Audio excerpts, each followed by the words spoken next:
Are you a real estate investor looking to sharpen your skills or a newbie looking to become one? You're in the right place. Welcome to Where Should I Invest? Real Estate Investing in Canada with your host, Sarah Larbi.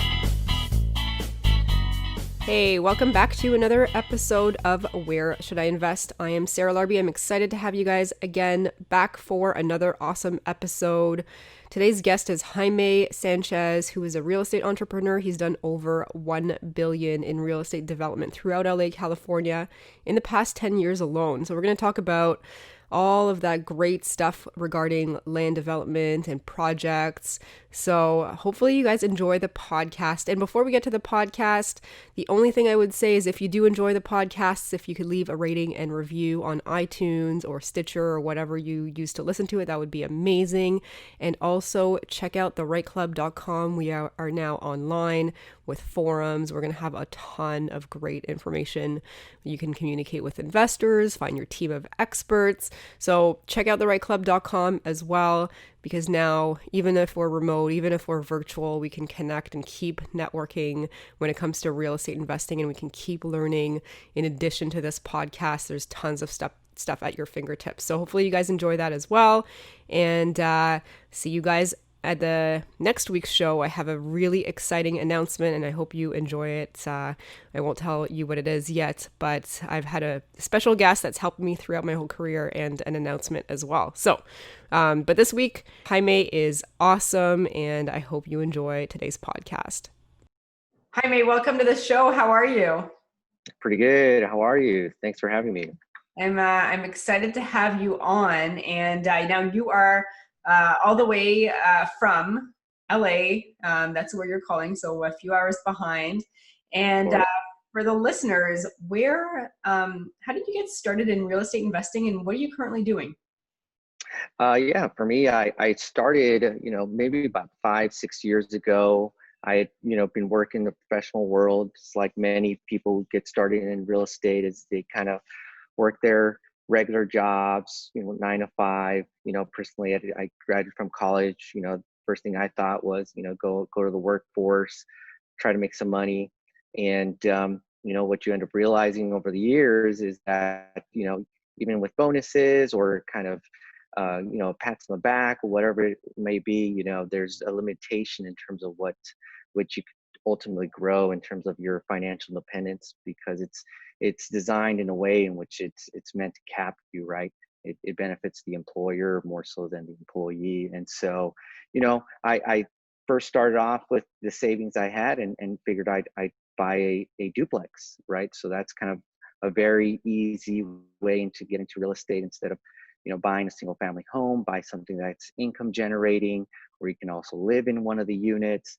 And that was my first investment deal about 5-6 years ago. And since then, I've been able to multiply that from a real estate portfolio here in Los Angeles, in Texas, and then ultimately, through my experience, provide a lot of consulting and advisory services in the real estate development and investing world.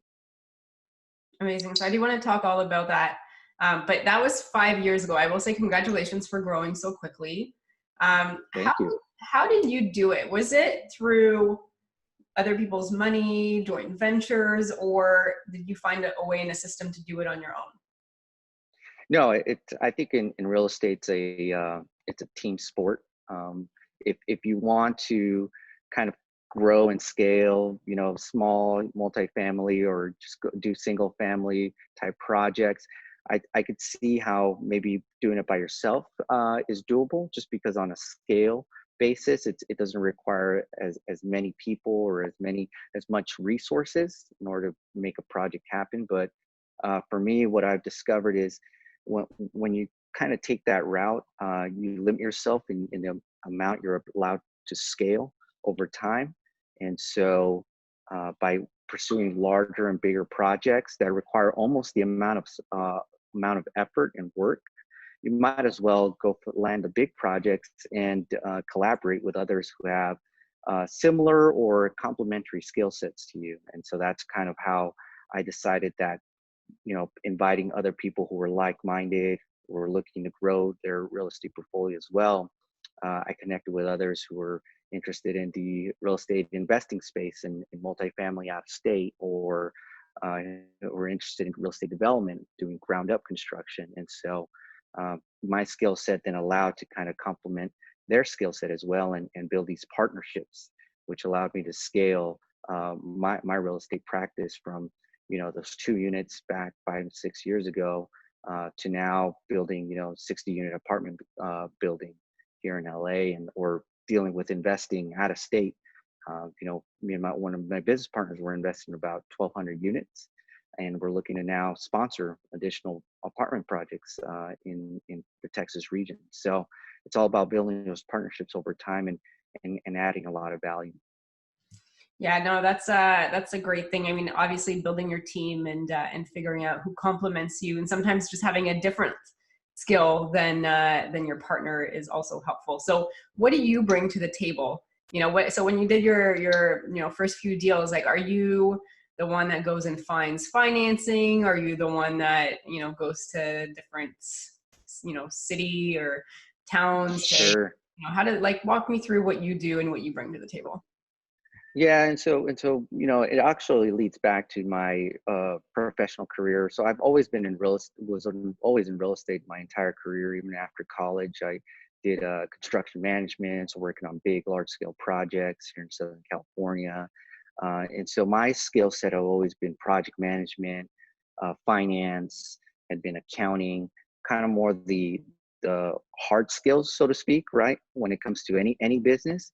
And so my skill set whenever I look at a new project is how do we then look to get a project finance? How do we underwrite a deal? How do we put together a polished set of documents that we can present to investors? And so those are kind of the more hard skill sets that I bring to any given project. Whereas the partners that I usually team up with have more so kind of the relationships with investors, or have relationships with different contractors, or they have kind of an ability to market the property or project, whoever those that want to be involved. And so, for me, the marketing is not the biggest skill set that I've been able to grow. I'm learning to now, but I definitely find partners who have that skills, more of the soft skills, to be able to complement what I bring to the table.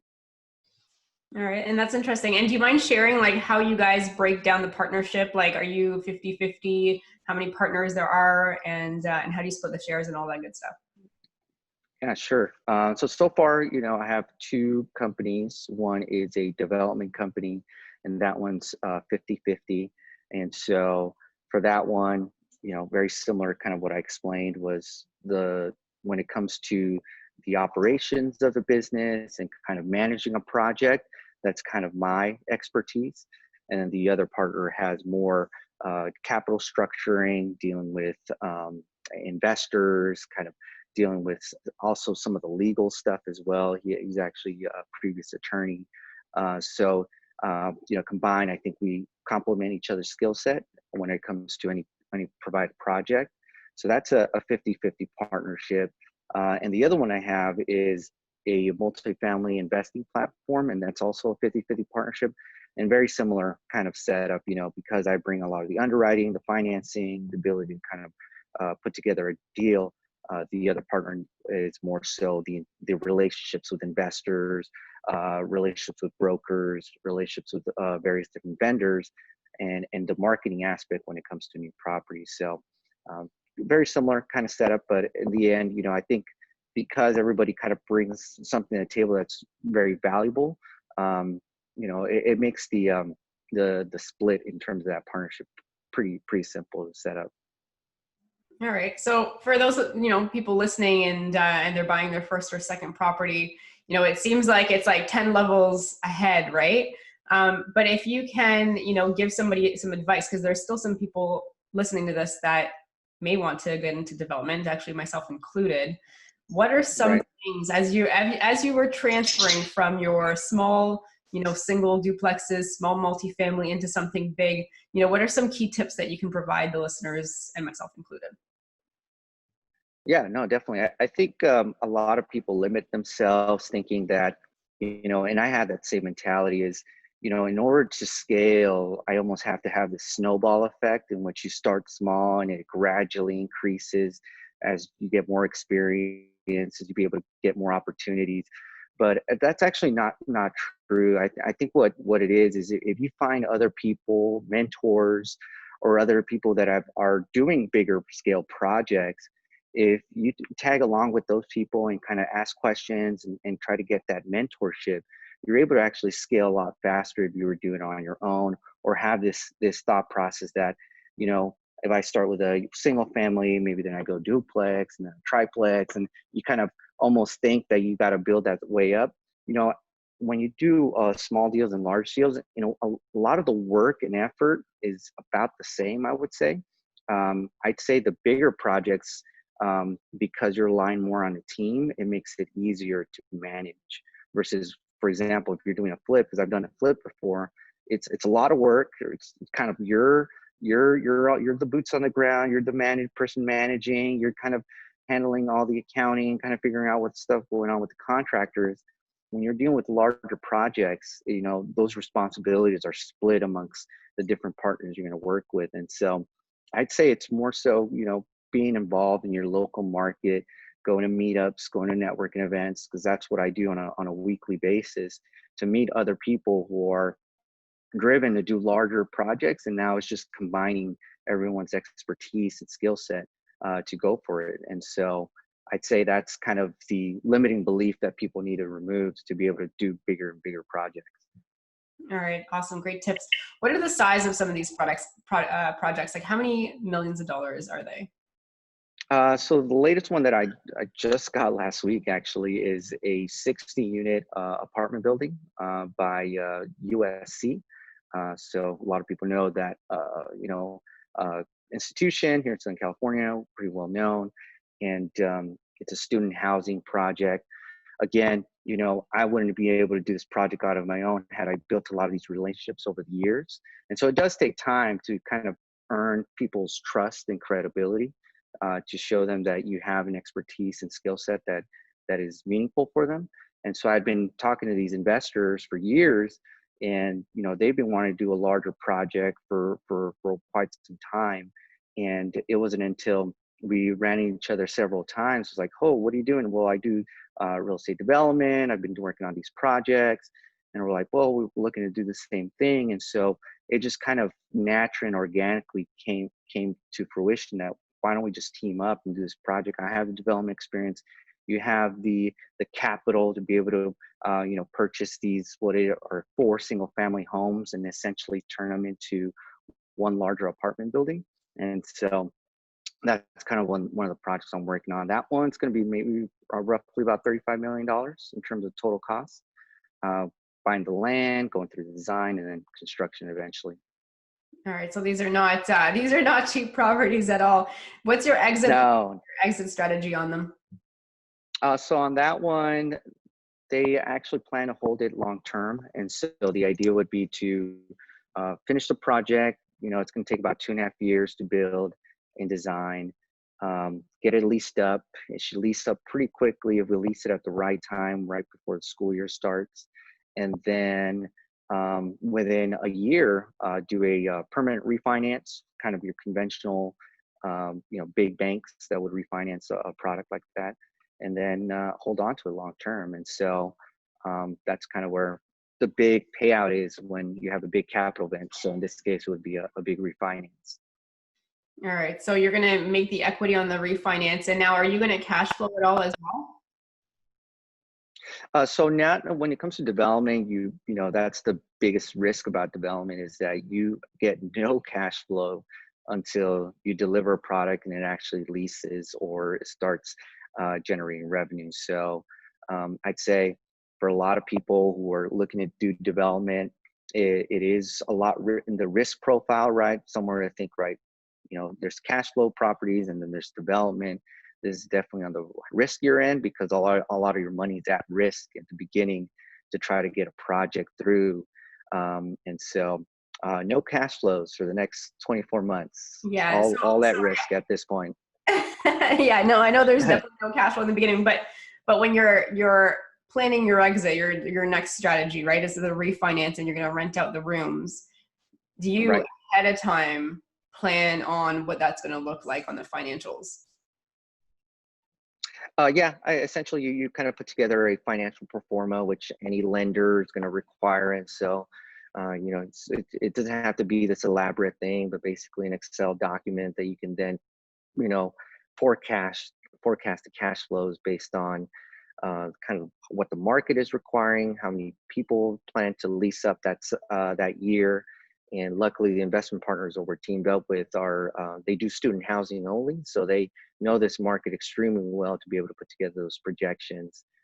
So that it just depends on being able to kind of hit those projections early on. The thing about development, there's a ramp up period. You don't actually the whole building doesn't get leased up in a couple months. It takes months, even as far as a year, 18 months for it to fully stabilize before you're in a position where you can do some kind of big capital event.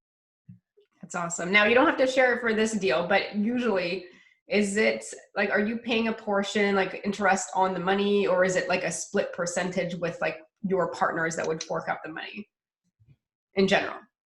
So yeah, in general, it depends who's, what people bring to the table, because the partners that were teamed up here, they're the ones buying the land. They're the ones who have a big investor partner that would actually invest the majority of the deal. They would get the majority of the uplift once we do sell the project or refinance or whatever. But because me as kind of coming in from more of an expertise level, I get a kicker in terms of that big equity uptick and the development fees that go along moving the project forward over the next 2 years. So that's the one thing that development's good about, is that depending on the type of project, you can get those development fees, which sometimes can be pretty substantial, which is usually between 3 to 5% of the total cost of the project. So if you're definitely talking multi-million-dollar project, the development fees on its own make for a good payday. Yeah, absolutely. I mean, there's higher risks and definitely higher rewards as well. So you got to weigh out the pros and cons, and Exactly. and then there's also the risk of time. So are you usually like, what's your strategy when you're finding, is it raw land? Is it property that's, that you're going to tear down or change the use of it? Like, what do you like to find or look for when you're saying this is a good piece of land or a good piece of property? Is it property or land? Right. I'd say, I mean, here in Southern California, finding raw land is pretty hard to come by. Usually you gotta, basically the way, most developers operate and think from a very planning phase is, looking at opportunities where certain properties are zoned a specific way, but they're not used for that way. So we always call it best and max use, right? So what's the best and max use of this specific zoning or area? And so when people think about, transit, or there's a lot of development along big corridors and specific streets, that's where you start seeing a big influx of development, because zoning usually allows for some changes in those areas that then allows in this case, these 4 single family homes are not best and max use, in which you can develop something a lot larger there. And so that's where you kind of see the opportunity, is finding, properties that are not zoned or being used for their maximum potential. Yeah, no, it is quite interesting for sure. So what's the next step for you? Like, where do you want to go next? Yeah, so essentially now now that I've kind of started this development practice, and now I'm becoming more known, especially within this kind of apartment building sector here in Southern California, is to continue pursuing these type of projects, possibly even larger scale projects, just because I've been involved in construction and real estate development all my career. Again, kind of that limiting mindset is, am I limited by 60 units? No, I could probably do bigger. bigger type projects if I partner up with the right team. And so happen to be that these partners are great to work with on this project, but who knows, over the next couple months, being able to continue cultivating relationships on larger type deals. Awesome. That's great.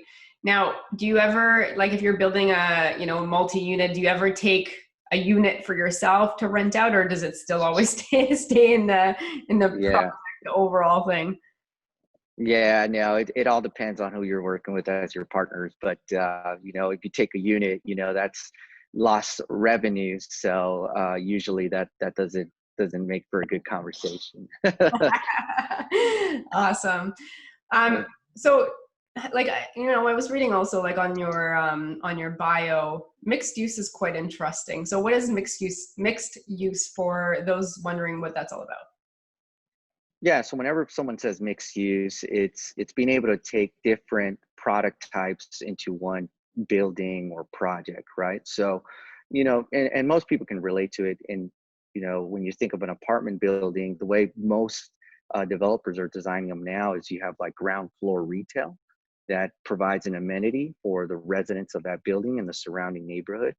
And so the fact that you're using ground floor retail, maybe some paid parking for other residents, and then you have your apartment units on top of that, that's what you would consider mixed use, because you're combining different uses all into one property. Had it been just one straight apartment building, you would just call that multifamily, but because it has this mixture component, it's called a mixed use project.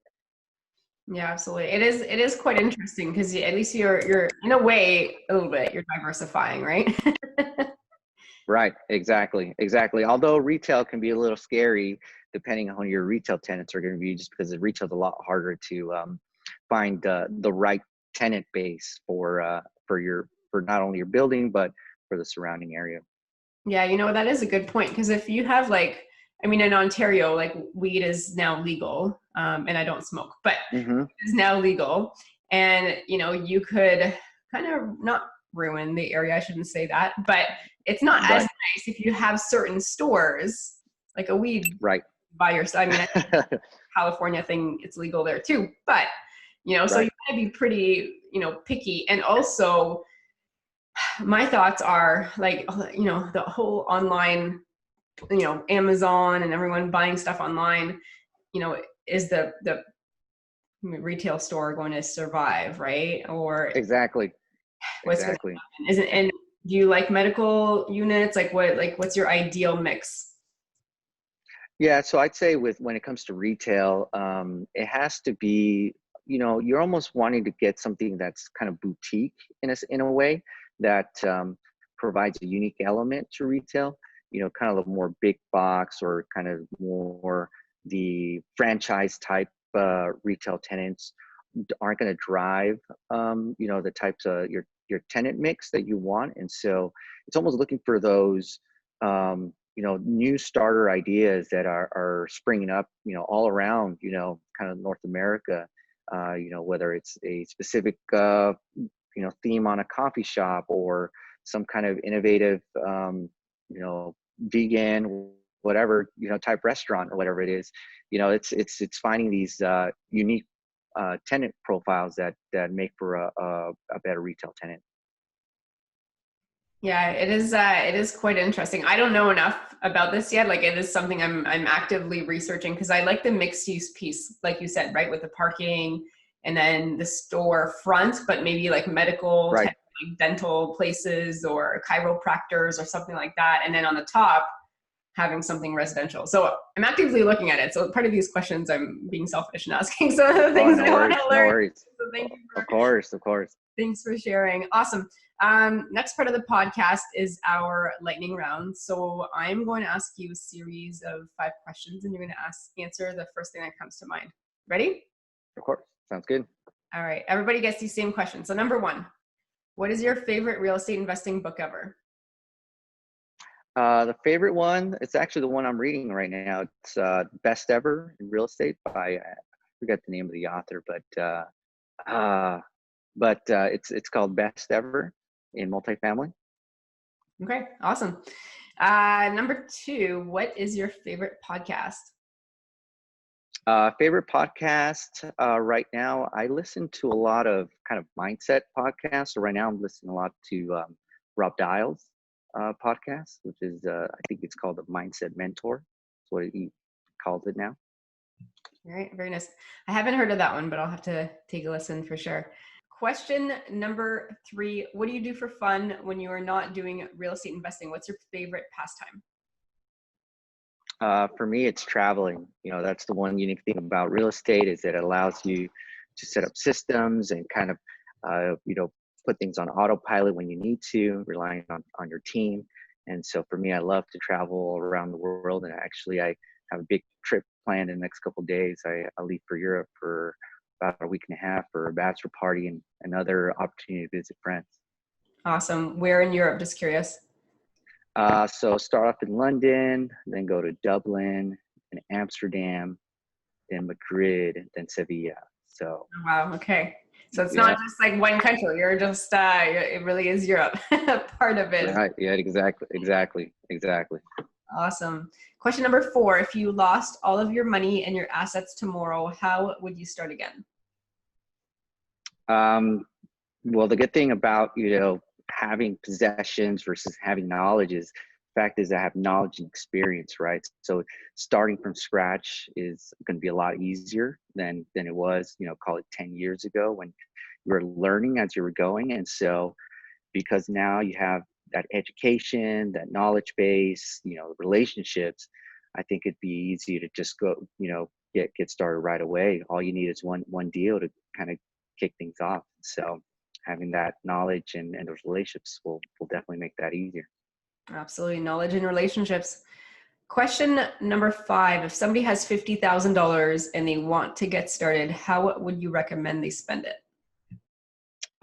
So it depends how active they want to be on any given opportunity, right? If they're looking to be extremely active, kind of learn the process along the way, I would have them possibly team up with somebody who's has a similar interest, whether it's a single family or maybe buying a multifamily type, project.